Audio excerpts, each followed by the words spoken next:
श्री राधा रमणो विजयते। जय गौर। आज महाशिवरात्रि के पावन पर्व पर आप सभी को शुभ मंगल कामना एवं आशीर्वाद। आज प्रकृति मुस्कुरा रही है। शिव और शक्ति के मिलन का यह दिवस प्रकृति के प्रारंभ का संकेत प्रदान करता है। आप विचार करो, शिव का स्वरूप, कई वैशिष्ट्य उसमें परिलक्षित होते हैं। सर्वप्रथम कहा जाता है शिव दिगंबर हैं, दिशाएं ही जिनका वस्त्र हैं। अर्थात शिव पारदर्शी व्यक्तित्व से युक्त हैं। Is nothing to hide about, everything is transparent to the maximum extent. सब कुछ स्पष्ट है, सब कुछ खुला हुआ है। आप देख सकते हो अंदर क्या है, बाहर क्या है, सब एक जैसा ही है। और शिव चलते हैं नंदी पर बैठकर भगवती के साथ। कभी विचार किया आपने इसका क्या औचित्य है? नंदी क्या है? नंदी है धर्म। शिव क्या है? शिव है विवेक और नियंत्रक। भगवती क्या है? शक्ति। अर्थात विवेक, शक्ति और धर्म का समन्वय ही, संतुलन ही समाज की रक्षा कर सकता है। विवेक से रहित शक्ति युक्त धर्म मात्र विध्वंस का कारण बनेगा। इसलिए शिव का, शक्ति का और धर्म का सायुज्य, उनका सामीप्य, उनके मध्य का जो एक सौमनस्य है, वह अत्यंत आवश्यक है। बाबा से हमको और भी बहुत कुछ सीखना है। हम पूजन तो करते हैं लेकिन सीखना नहीं चाहते। आप देखो, जिस समय समुद्र मंथन हुआ तो बहुत अच्छी अच्छी चीज़ें निकली। कौमुदी निकली, सुरभि गाय निकली, ऐरावत हाथी निकला, सब निकला, अमृत निकला, सब निकला।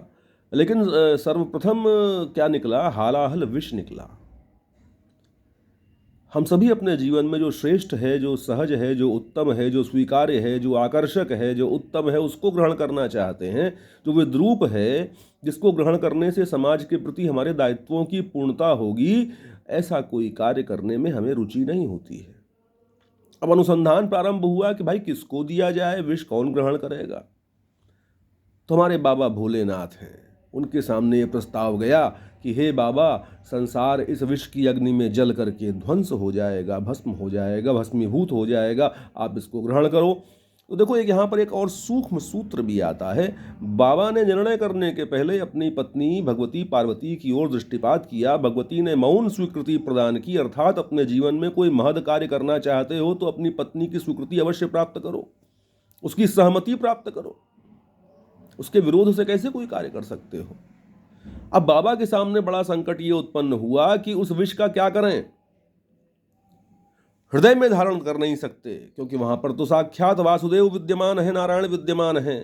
कंठ में धारण कर नहीं सकते, जिह्वा पर धारण कर नहीं सकते। क्यों?